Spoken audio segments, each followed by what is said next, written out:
Good morning, students. Today we are going to discuss about SN1 reaction. In this lecture, it's an important part of the topic. Uh, I told you earlier that there are two mechanisms for nucleophilic substitution reaction. Amongst them, in last lecture we have discussed SN2 reaction mechanism. Today we are going to start with SN1 reaction mechanism. It is an example mechanism of alkaline hydrolysis of third alkyl halide. Third म्हणजे tertiary alkyl halide जो आहे त्याचा alkaline hydrolysis SN1 मेकॅनिझमनं होते. तुम्हाला माहिती आहे primary alkyl हलाइडचं जे काय अल्कलाइन हायड्रोलायसिस होतं ते आपण बघितलं होतं SN2 मेकॅनिझमनं होते. तर इथं टर्शरी अल्किल हलाइडचं अल्कलाइन हायड्रोलायसिस करायचं आहे. It will be taking place by SN1 reaction mechanism. Here all of you know S is substitution, N stands for nucleophilic, 1 stands for unimolecular. That means rate of reaction depends upon single molecule. तिथे तुम्हाला माहिती आहे rate of reaction दोन मॉलिक्यूलच्या कॉन्सन्ट्रेशनवर depend करत होता. One was substrate, तिथं methyl bromide घेतलं होतं, अँड अदर वॉज न्यूक्लियोफाइल. दोघांच्या कॉन्सन्ट्रेशनवर रिएक्शनचा रेट डिपेंड करत होता. This one is a unimolecular reaction because rate of this reaction depends upon concentration of only one molecule. Okay, definition: a unimolecular nucleophilic substitution reaction, that is SN1 reaction, reaction in which rate of reaction depends upon concentration of only one molecule, that is substrate. सबस्ट्रेटच्या कॉन्सन्ट्रेशनवर रिएक्शनचा rate depend करणार आहे. In that case reaction is known as युनिमोलिक्युलर.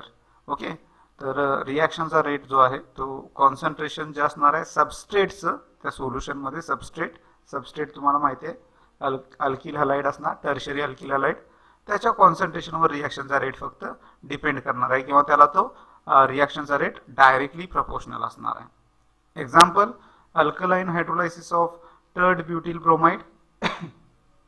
Third butyl ब्रोमाइडचं structure लिहा. तुम्हाला माहिती आहे CH3C CH3CH3 Br.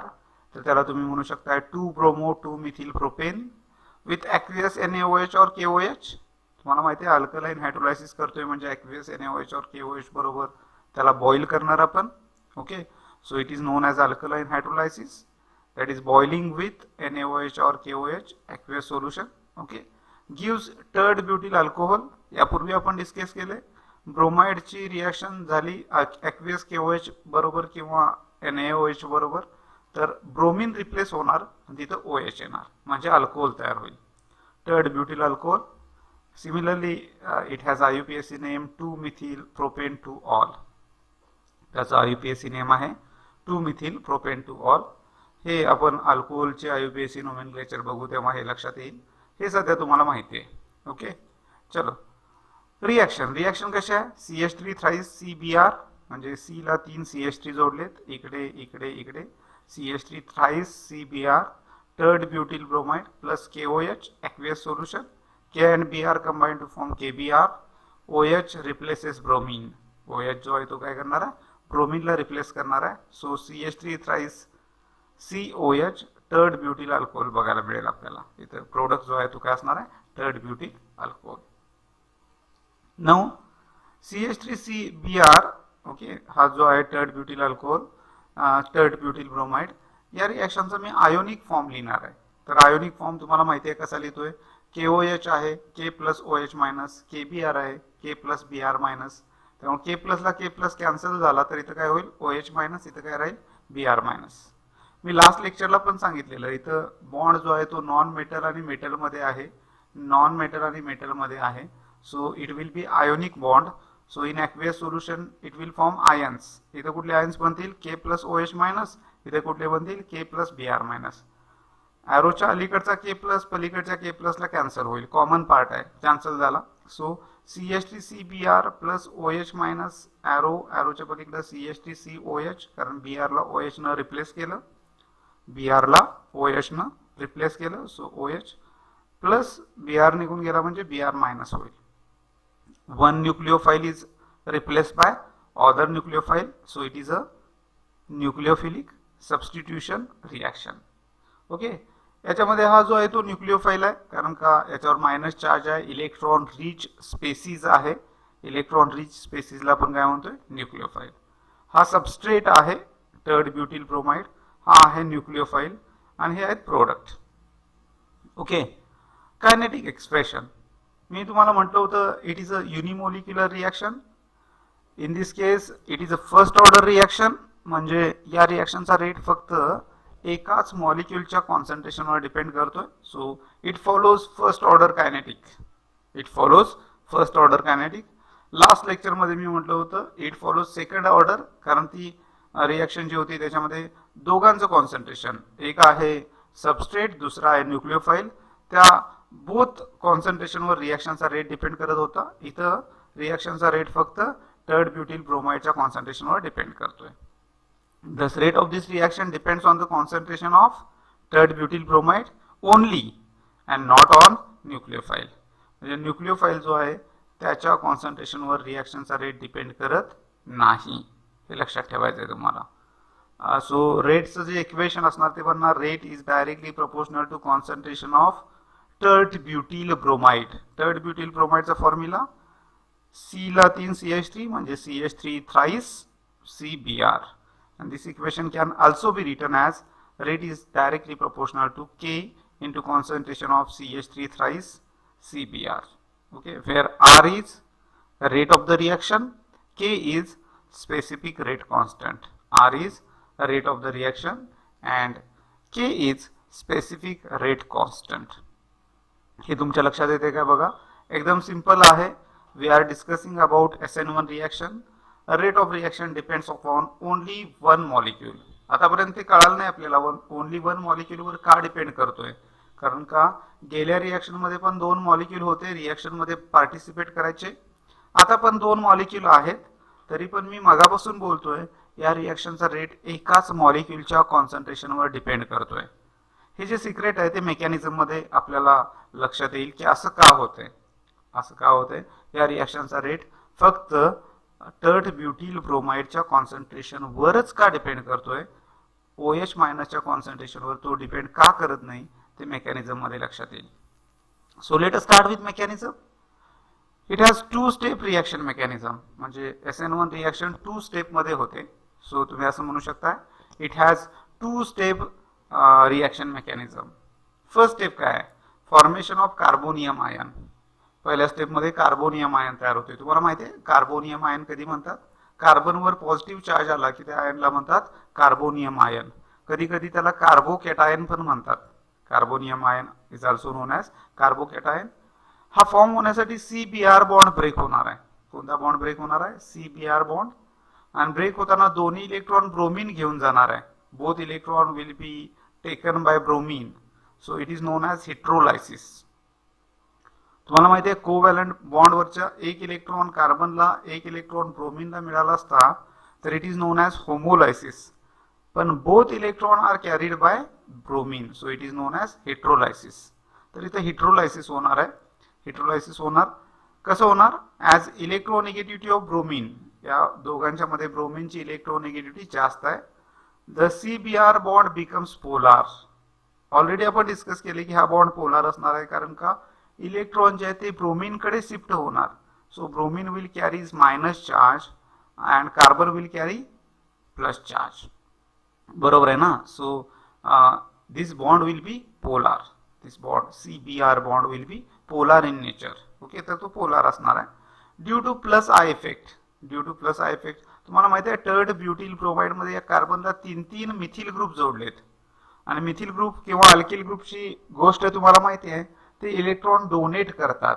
ज्या ग्रुपला किंवा ज्या ॲटमला हे ग्रुप जोडलेले असतात त्याला ते इलेक्ट्रॉन डोनेट करतात. आणि इलेक्ट्रॉन डोनेटिंग इंडक्टिव्ह इफेक्ट म्हटलं जातं याला. इलेक्ट्रॉन जे आहेत ते डोनेट करण्याची ही जी कोव्हॅलंट बॉन्डवरचे इलेक्ट्रॉन डोनेट होतात ना, याला आपण म्हणतोय electron donating inductive effect. It is indicated bye plus I. त्याला कशाने इंडिकेट करतोय आपण, प्लस आय न. तर CH3 ग्रुप या कार्बनला इलेक्ट्रॉन डोनेट करतात, बॉन्डवरचे इलेक्ट्रॉन कार्बनकडे शिफ्ट होतात, कार्बनकडे पुश करतात, and this effect is known as plus I effect. And bromine ते इलेक्ट्रॉन घेतोय, विथड्रॉ करतोय, so it is known as minus I effect म्हणजे negative inductive effect. Negative inductive effect म्हणजे electron withdrawing effect. Electron withdrawing effect. तर electron कोण घेत आहे? Bromine. आणि CH3 इलेक्ट्रॉन कार्बनला डोनेट करतात. Hence in aqueous solution, aqueous solution मध्ये पोलार सॉल्व्हंट आहे ॲक्वियस सोल्युशन, त्यामुळे CBr बॉन्ड ब्रेक होईल आणि स्लोली ब्रेक होईल, कारण का हा बॉन्ड कोव्हॅलंट आहे. आयोनिक असता तर लगेच ब्रेक झाला असता, but it is a covalent bond. But because of plus I effect of CH3 आणि minus I effect of bromine हा बॉन्ड स्लोली ब्रेक होईल. अँड ब्रेक झाल्यानंतर तिथं हेट्रोलायटिकली ब्रेक होईल, म्हणजे both electron will be carried by bromine. Both electron will be carried by bromine. And when these electron carried by bromine, carbon will carry positive charge. जो carbon positive charge आहे त्याला इकडं CH3, इकडं CH3 आणि इकडं पण CH3 असेल, त्यामुळे टर्ट ब्युटील कार्बोनियम आयन तयार होईल. कुठला कार्बोनियम आयन तयार होईल? Tert butyl carbonium ion. And it is stabilized by plus I. Plus I म्हणजे इलेक्ट्रॉन देण्याचा इफेक्ट जो आहे कुणाचा? मिथिल ग्रुपचा. It is stabilized by plus I of methyl groups. And bromine ion म्हणजे इथं कार्बोनियम आयन तयार होईल अँड ब्रोमाइड आयन तयार होईल. आणि हे तयार होत असताना या स्टेपमध्ये ट्रान्झिशन स्टेट असणार आहे. रिॲक्शन मी बोललो प्रत्येक स्टेपला ट्रान्झिशन स्टेट असते, तर या रिॲक्शनच्या या स्टेपला सुद्धा काय असणार आहे? Transition state. रिॲक्शन रिप्रेझेंट केल्यावर कळते it is slow step, hence called rate determining step. ही जी स्टेप आहे ती स्लो आहे आणि त्यामुळे याच रिॲक्शनवर रेट डिपेंड करतोय. याच स्टेपवर कुठल्याही रिॲक्शन मेकॅनिझम मध्ये समजा 2-3 स्टेप असतील तर एक गोष्ट लक्षात ठेवा, नेहमी रिॲक्शनला लागणारा खरा टाइम जो आहे तो स्लो स्टेपला असतोय, कारण बाकीच्या स्टेप ज्या असतात त्या फ्रॅक्शन ऑफ सेकंड मध्ये होतात. म्हणजे स्लो स्टेपवर रिॲक्शनचा रेट डिपेंड करत असतोय आणि ज्या स्टेपवर रिॲक्शनचा रेट डिपेंड करतोय त्या स्टेपला आपण म्हणतोय rate determining step. And in short it is represented by RDS. Okay, लक्षात आलं? ही स्लो स्टेप आहे आणि या स्टेपवरच रिॲक्शनचा रेट डिपेंड करतोय. त्यामुळे ही गोष्ट लक्षात ठेवा, कुठल्याही रिॲक्शनच्या मेकॅनिझम मध्ये जी स्टेप स्लो आहे त्या स्टेपवरच रिॲक्शनचा रेट डिपेंड करतोय. आता वरती जे काय बोललोय मी ते रिॲक्शन मध्ये लिहितोय. C आहे, CH3 आहे, CH3 आहे, CH3 आहे, C ला Br पण आहे. हे इलेक्ट्रॉन डोनेटिंग आहेत. कोण कोण? हा मिथिल, हा मिथिल, हा मिथिल. त्यामुळे त्याने इलेक्ट्रॉन डोनेट केले. ओके, Br इलेक्ट्रॉन विड्रॉ करायला आणि विड्रॉ करताना तो बॉन्ड ब्रेक होणार आहे. इथं बघा हा बॉन्ड ब्रेक झालाय, हा बॉन्ड काय झालाय? ब्रेक झालाय. त्यामुळे ब्रोमीनवर कुठला चार्ज आलाय? Partial minus. कार्बनवर कुठला चार्ज आलाय? प्लस. हा झाला ट्रान्झिशन स्टेट तयार झाली. ही काय झाली? Transition state. हा रिॲक्टंट आहे या स्टेपसाठी, स्टेप नंबर 1 साठी हा रिॲक्टंट आहे. हा प्रोडक्ट तयार होणार आहे, पण त्या दरम्यान ही तयार झालेली आहे ट्रान्झिशन स्टेट. आता Br चा बॉन्ड कम्प्लिटली ब्रेक झाला. बोथ इलेक्ट्रॉन Br ने घेतले, सो Br मायनस तयार झाला. कार्बनवर प्लस चार्ज आला. कार्बनवर बघितला तुम्ही तर काय आला? प्लस चार्ज आलेला आहे. Okay, so this indicate reaction takes place. Okay, this first step. In this first step, first what happens? Bromine withdraws electron and form bromide ion and tert butyl carbonium ion. इथं काय तयार होते? Tert butyl carbonium ion. तर हा आहे tert ब्युटील bromide. हे जे काय आहे ते आहे ट्रान्झिशन स्टेट. पहिल्या स्टेपचे आहे त्यामुळे फर्स्ट ट्रान्झिशन स्टेट असं म्हणतो मी. त्याला इंडिकेट करतोय TS1 आणि याला काय म्हणणार आहे तुम्ही? Tert butyl carbonium ion. हा जो इथं प्रोड्यूस झालाय तो असणार आहे टर्ट ब्युटील कार्बोनियम आयन. पहिली स्टेप झाली. म्हणजे इथं एनर्जी लो असणार आहे, एनर्जी वाढत जाईल, ट्रान्झिशन स्टेटला पोहोचेल आणि ट्रान्झिशन स्टेट नंतर परत कमी होईल आणि हा प्रोडक्ट तयार होईल. पहिल्या स्टेपचा हा प्रोडक्ट असेल. So in first step this happens. आता तुम्हाला कळतंय या रिॲक्शन मध्ये एकच मॉलिक्यूल आहे. ही रिॲक्शन RDS आहे. या स्टेप मध्ये एकच मॉलिक्यूल आहे. याचा अर्थ रिॲक्शनचा रेट पण या एकाच मॉलिक्यूलवर डिपेंड करणार. इथे तुम्हाला न्यूक्लिओफाइल दिसतोय का? नाही. न्यूक्लिओफाइल दुसऱ्या स्टेप मध्ये येणार आहे आणि दुसऱ्या स्टेपची जी स्पीड असणार आहे ती एकदम फास्ट असणार. ती स्टेप जी आहे ती अर्ध्या सेकंदामध्ये होणार आहे समजा. तर त्या स्टेपला खरं तर काही टाइम लागलाच नाही असं म्हणू शकतोय आपण. याचा अर्थ रिॲक्शनला लागणारा टाइम या स्टेपसाठीच होणारा कंजप्शन आहे. बरोबर आहे ना? त्यामुळं या रिॲक्शनच्या या स्टेपला तुम्ही काय म्हटलंय? RDS. आणि या आरडीएस मध्ये हा एकच मॉलिक्यूल आहे, याचा अर्थ रिॲक्शनचा रेट या एकाच मॉलिक्यूलवर डिपेंड करणार. तेव्हा असं म्हणू शकतोय the central carbon atom of tert butyl carbonium ion. पाठीमागच्या स्टेपमध्ये बघा, सेंट्रल कार्बन ॲटम जो आहे टर्ड ब्युटिल कार्बोनियम आयन मध्ये, तो 3च बॉन्ड आहेत त्याला. त्याचा अर्थ त्याचं हायब्रिडायझेशन असणार आहे sp2. हायब्रिडायझेशन काय असणार आहे sp2. आणि जर sp2 हायब्रिडायझेशन असेल तर हे स्ट्रक्चर प्लेनर असणार आहे, प्लेनर ट्रायगोनल. कारण आपण माहिती आहे जॉमेट्री जे आहे ते कशावर अवलंबून असते, हायब्रिडायझेशनवर. हे हायब्रिडायझेशन sp2 आहे म्हणजे याची जॉमेट्री कशी असणार, प्लेनर ट्रायगोनल. म्हणजे इथं जो बॉन्ड अँगल आहे CH3CCH3 हा बॉन्ड अँगल 120 डिग्री असणार आहे. हा बॉन्ड अँगल किती असणार आहे, 120 डिग्री असणार आहे. The central carbon atom of tert butyl carbonium ion undergoes sp2 hybridization. मी बोललो तुम्हाला त्या कार्बनचं हायब्रिडायझेशन sp2 असणार आहे, 3च बॉन्ड आहेत. Okay. And hence it has planar structure, त्याचं प्लेनर ट्रायगोनल स्ट्रक्चर असेल. And CH3CCH3 bond angle is 120 degree. मी म्हटलं ना बॉन्ड अँगल किती असणार आहे, 120 डिग्री असणार आहे. Since the rate determining step involve only one molecule. मगाशी तुम्हाला सांगितलं रेट डिटरमाइनिंग स्टेप मध्ये एकच मॉलिक्यूल आहे, टर्ड ब्युटिल ब्रोमाइड. बरोबर ना. न्यूक्लिओफाईल दिसतोय का आरडीएस मध्ये, नाही. Hence is called as unimolecular reaction. त्यामुळे रिॲक्शनला तुम्ही काय म्हणणार आहे, युनिमोलिक्युलर. कारण का, फक्त त्या सिंगल मॉलिक्यूलच्या कॉन्सन्ट्रेशनवर रिॲक्शनचा रेट डिपेंड करतोय. Therefore it is known as unimolecular reaction. Step 2 formation of product. आता प्रोडक्ट फॉर्म होणार आहे, त्यासाठी COH मध्ये बॉन्ड तयार होणार. कारण पहिल्या स्टेपमध्ये CBr मधला बॉन्ड ब्रेक झाला, आता COH मध्ये बॉन्ड फॉर्म होणार. तो कसा होणार तुम्हाला माहिती आहे. आता इथे कार्बोनियम आयन तयार झाला आहे, कार्बनवर प्लस चार्ज आहे आणि OH वर मायनस चार्ज आहे. त्यामुळे OH पटकन अटॅक करणार कार्बनवर, OH पटकन अटॅक करणार कार्बनवर आणि लगेच बॉन्ड तयार होणार. म्हणजे ही रिॲक्शन फास्ट होणार, एकदम रॅपिड होणार. आणि ही रिॲक्शन तुम्हाला माहिती आहे कार्बोनियम आयन प्लेनर आहे, म्हणजे बॅक साईडनं अटॅक होऊ शकतोय किंवा फ्रंट साईडनं अटॅक होऊ शकतोय. त्यामुळे बॅक साईडनं अटॅक झाला तर इन्व्हर्शन होईल आणि फ्रंट साईडनं अटॅक झाला तर होतं तसं कॉन्फिगरेशन राहील. होतं तसं म्हणजे त्याला म्हणतात रिटेन्शन. त्याला काय म्हणतोय आपण, रिटेन्शन. रिॲक्शन मध्ये बघितल्यावर लक्षात येईल. In second step nucleophile OH- attacks rapidly the tert butyl carbonium ion. जो न्यूक्लिओफाइल आहे तो टर्ड ब्युटिल कार्बोनियम आयन जो पहिल्या स्टेपमध्ये तयार झालाय त्याच्यावर रॅपिडली अटॅक करेल टू गिव्ह स्टेबल प्रोडक्ट.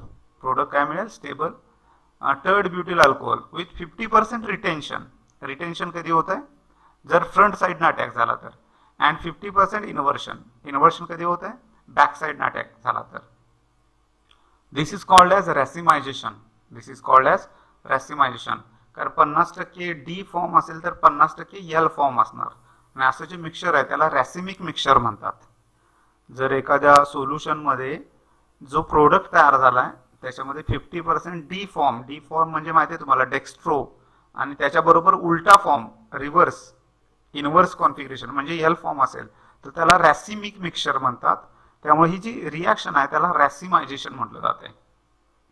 या रिॲक्शनला रॅसिमायझेशन का म्हणतात लक्षात येते का, कारण का 50% प्रोडक्ट मिळालाय तो रिटेन्शनचा आहे. म्हणजे जर सपोज दिलेला अल्किल हलाइड डी फॉर्मचा असेल तर तयार होणारा 50% प्रोडक्ट डी फॉर्मचा असणार आहे. आणि 50% इन्व्हर्शन होणार आहे. इन्व्हर्शन होणार म्हणजे कॉन्फिगरेशन उलट होणार. उलट होणार याचा अर्थ डी फॉर्म पासून एल फॉर्म बनेल. याचा अर्थ सोल्युशन मध्ये डी फॉर्म 50% असेल, एल फॉर्म 50% असेल. म्हणून याला मी काय म्हटलं, रॅसिमिक मिक्सचर. आणि या रिॲक्शनला काय म्हटलं, रॅसिमायझेशन. लक्षात येईल. रॅसिमिक मिक्सचर म्हणजे काय कळतंय, काय सांगितलं मी, 50% डी फॉर्म आणि 50% एल फॉर्मचं मिक्सचर घेतलं की त्याला आपण म्हणतोय रॅसिमिक मिक्सचर. आणि या रिॲक्शन मध्ये 50% D form, 50% L form, 50% retention, 50% inversion होत आहे. Therefore this reaction is known as racemization. आणि ही स्टेप होताना सुद्धा TS2 असणार. पहिल्या स्टेपला ट्रान्झिशन स्टेट 1 होती, आता ट्रान्झिशन स्टेट 2 असणार. बघा फर्स्ट स्टेप मध्ये काय तयार झाला होता, कार्बोकॅटायन. हा कोण आहे, कार्बोकॅटायन. कारण इथला ब्रोमिन गेलाय. आता OH- इकडून अटॅक करेल किंवा बॅक साईडनं अटॅक करेल, कारण सोल्युशन मध्ये सगळीकडे OH- असणार आहेत. सो फ्रंट साईडनं अटॅक होईल किंवा बॅक साईडनं. इथे दाखवले बघा, हा झाला फ्रंट साईडनं, हा झाला बॅक साईडनं. आणि ही स्टेट जी आहे ती फास्ट आहे, त्यामुळे इथं अर्धा बॉन्ड तयार होईल, इकडं अर्धा बॉन्ड तयार होईल. म्हणजे आयदर साईडला, कुठल्या तरी एका साईडला अटॅक फ्रंट साईडने झाला तर इकडे तयार होईल, बॅक साईडने झाला तर इकडे तयार होईल. फ्रंट साईडने अटॅक झाला तर हा प्रोडक्ट बनेल, कारण जिकडून बी आर गेलाय तिकडच ओ एच आलाय. जिकडून बी आर गेलाय तिकडच का ओ एच आलाय, कारण अटॅक जो आहे तो फ्रंट साईडने झालाय. कारण ऑलरेडी बी आर गेलाय, तेव्हा अटॅक त्या साईडनं होऊ शकतोय. त्यामुळे इथं काय झालं, फ्रंट साईडनं ओ एच अटॅक झालाय. आणि इथं बघा बॅक साईडनं अटॅक झालाय, ओ एच या साईडला जोडलाय. कुठल्या साईडला जोडलाय, बरोबर अपोजिट डायरेक्शन मध्ये जोडलाय. सो हे झालं बॅक साईड अटॅक. याला तुम्ही म्हणणार रिटेन्शन, याला काय म्हणणार रे, इन्व्हर्शन. आता जर तुम्हाला विचारलं याचे चान्सेस किती, तर जेवढे चान्सेस फ्रंट साइड अटॅकचे आहेत तेवढे चान्सेस बॅक साइड अटॅकचे आहेत, कारण मॉलिक्यूल प्लेनर आहे. जर तुम्हाला टॉस करायला सांगितलं कॉइनला, तर हेड पडण्याचे चान्सेस 50%, टेल पडण्याचे चान्सेस 50%, कारण का कॉइन जो आहे तो कसा आहे, प्लेनर आहे. तसं हा जो मॉलिक्यूल आहे तो प्लेनर आहे, त्याच्यावरचा अटॅक बॅक साइडनं 50% होऊ शकतोय, फ्रंट साइडनं 50% होऊ शकतोय. त्यामुळे रिटेन्शन जे आहे ते 50% प्रोडक्ट बनेल आणि 50% इन्व्हर्शनचा प्रोडक्ट बनेल. त्यामुळे हे आहे टर्ड ब्युटिल कार्बोनियम आयन. हा आहे न्यूक्लिओफाइल, अटॅक करतोय. ट्रान्झिशन स्टेट तयार झाली सेकंड, आणि त्यानंतर फ्रंट साइडनं अटॅक केल्यावर 50% काय झालं, रिटेन्शन, आणि बॅक साइडनं अटॅक केल्यावर 50% काय झालं, inversion. Okay. Out of 4 bonds, तुम्हाला माहिती आहे 4 बॉन्ड मधले 2 बॉन्ड प्लेन मध्ये आहेत, एक प्लेनच्या मागे एक प्लेनच्या पुढे आहे. जे प्लेन मध्ये आहेत ते सिंपल लाईन न दाखवलेत, प्लेनच्या मागे आहेत ते डॉटेड लाईन, आणि प्लेनच्या पुढे आहेत ते डार्क लाईन न दाखवलेत. Out of 4 bonds 2 are in plane of paper. Okay. 1 is above plane, front आहे, अँड अदर म्हणजे तो थिक लाईन न दाखवला, and 1 is below plane, it is indicated by dotted line. हे आपण अगोदर डिस्कस केले, त्यामुळे तुम्हाला सांगायला लागणार नाही. हे 2 प्लेन मध्ये आहेत पेपर मध्ये, हा प्लेनच्या मागे आहे, हा प्लेनच्या पुढे. ओके, लक्षात राहील. Energy profile diagram. आता या रिएक्शनला 2 स्टेप होत्या, त्यामुळे ट्रान्झिशन स्टेट 2 वेळा तयार झाली. त्यामुळे या रिएक्शनला पीक पण 2 असणार आहेत, कारण का असे असणार डायग्राम. पहिल्यांदा कोण होता, CH3 CBr, त्याचा हळूहळू बॉन्ड ब्रेक झाला, ट्रान्झिशन स्टेट बनली. नंतर प्रोडक्ट बनला कार्बोकॅटाईन. इथं पहिली स्टेप संपली. इथून दुसरी स्टेप चालू झाली, याच्यावर OH ने अटॅक केला, दुसरी ट्रान्झिशन स्टेट बनली, आणि दुसऱ्या ट्रान्झिशन स्टेट नंतर काय झाला, प्रोडक्ट.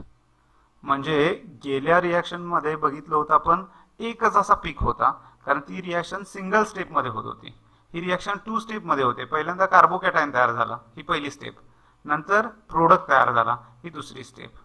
मग ही जी आहे ती पहिल्या स्टेपची ऍक्टिव्हेशन एनर्जी, आणि ही जी आहे ती दुसऱ्या स्टेपची ऍक्टिव्हेशन एनर्जी. आणि हा प्रोडक्ट आणि रिएक्टंट मधला गॅप जो आहे तो हीट ऑफ रिएक्शन. हा जो गॅप आहे तो काय, हीट ऑफ रिएक्शन. गेल्या लेक्चर मध्ये हे आपण डिस्कस केलंय. इथं आपला रिएक्टंट होता पहिल्या स्टेप मध्ये, त्याचं काय झालं, ट्रान्झिशन स्टेट बनली, आणि त्यापासून काय बनला, कार्बोकॅटाईन. आणि कार्बोकॅटाईन वर अटॅक झाला OH चा, मग परत दुसरी ट्रान्झिशन स्टेट बनली, आणि ट्रान्झिशन स्टेट पासून काय बनला, product. Okay. So this indicate, काय इंडिकेट करतंय, एनर्जी प्रोफाइल डायग्राम. याच्यामध्ये माहिती आहे तुम्हाला, R रिएक्टंट आहे, P प्रोडक्ट आहे, TS1 transition state of first step, TS2 transition state of second step, del E1 activation energy of first step, del E2 activation energy of second step, and del H is माहिती आहे तुम्हाला, heat of reaction. del H is heat of reaction. इथं परत तुम्हाला दिसतंय del H negative असणार, कारण ही value कमी आहे, ही व्हॅल्यू हायर आहे. मग प्रोडक्ट मधनं रिएक्टंटची एनर्जी मायनस केली तर प्रोडक्टची एनर्जी कमी आहे, रिएक्टंटची जास्त आहे, त्यामुळे ही व्हॅल्यू मायनस येणार आहे. प्रोडक्ट जास्त स्टेबल आहे, बरोबर का, कारण लास्ट टाइम मी तुम्हाला बोललेलो एनर्जी कमी म्हणजे तो सबस्टन्स जास्त स्टेबल. इथं एनर्जी जास्त कोणाची आहे, रिएक्टंटची, कमी कोणाची आहे, प्रोडक्टची. याचा अर्थ प्रोडक्ट मोर स्टेबल आहे, आणि रिएक्शन जी असणार ती एक्झोथर्मिक असणार आहे. SN1 reaction is a exothermic reaction, as product is more stable than reactant. del H negative असेल, del H निगेटिव्ह असेल. द रिएक्टिव्हिटी ऑफ अल्किल हलाइड, म्हणजे कुठले अल्किल हलाइड जास्त रिएक्टिव्ह असणार, ज्याच्यामध्ये कार्बोकॅटाईन स्टेबल असेल. कार्बोकॅटाईन स्टेबल कुणामध्ये असतोय, टर्शरी अल्किल हलाइड मध्ये, कारण त्याला 3 अल्किल ग्रुप असतात.